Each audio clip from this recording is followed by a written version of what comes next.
Il-membri stati tal-Unjoni Ewropea waslu fi ftehim dwar pjantazzjoni għat-Turkija li qed tospita madwar 2 miljun refuġjat Sirjan li qed jaħarbu mill-orrur tal-gwerra. Il-qbil intlaħaq tard il-ħamis fil-għaxija wara taħdidiet fir-raba' Summit Ewropew dwar il-kriżi tal-immigrazzjoni fl-aħħar 12-il xahar. Kif spjega l-President tal-Kunsill Ewropew Donald Tusk, lan aħħari kien li tinkiseb il-kooperazzjoni tat-Turkija biex ir-refuġjati ma jaqsmux lejn l-Ewropa.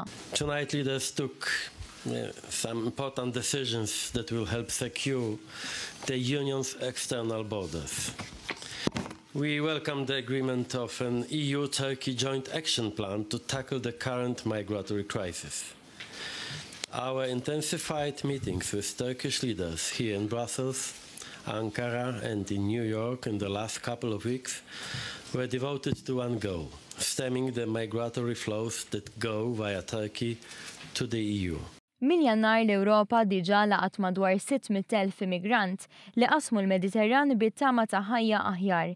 Iżda għal aktar minn 3,000 il-vjaġġ kien wieħed aħħari kif tilfu ħajjithom jissiltu mal-ibħra.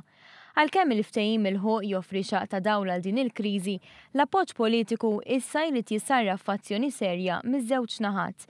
Il-President tal-Kummissjoni Ewropea, Jean-Claude Juncker, sostna li permezz tal-ftehim il-membri stati żammew mal-kelma li jindirizzaw din il-kriżi. I had one objective today, that was to lead member states back to the promises they made on the 23rd of September.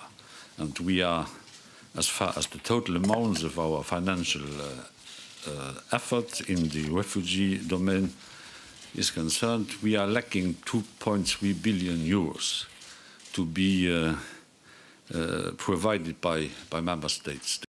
Kif saħaq Juncker, it-Turkija se tkun qed tirċievi ma' 2 biljuni u 300,000 euro bħala għajnuna finanzjarja, għalkemm dan mhuwiex l-uniku prezz li l-Ewropa se jkollha tħallas għal kooperazzjoni Torka. Fil-fatt, il-ftehim misejjaħ għal taħdidiet ġodda dwar id-dħul tat-Turkija fl-Unjoni Ewropea u vjaġġar mingħajr viża ċittadini Torok li jridu jżuru pajjiżi fiż-żona Schengen. Dan qajjem xettixiżmu minn ċerti pajjiżi fosthom Franza u l-Greċja li esprimew tħassib dwar l-aġla tal-ftehim. B'reazzjoni il-Prim Ministru Joseph Muscat qal li l-Ewropa qed tirrepeti dak li Malta ilha sostni snin u saħaq li Turkija għandha tkun is-sieħeb strateġiku fil-kriżi tal-immigrazzjoni. Intant waqt li kienu għaddejja taħdidiet, immigrant mill-Afganistan inqatel minn uffiċjal tas-sigurtà kif għamel l-ewwel passi fil-Bulgarija. Il-President Bojko Borisov kellu jħalli taħdidiet kif waslet l-aħbar fi Brussell.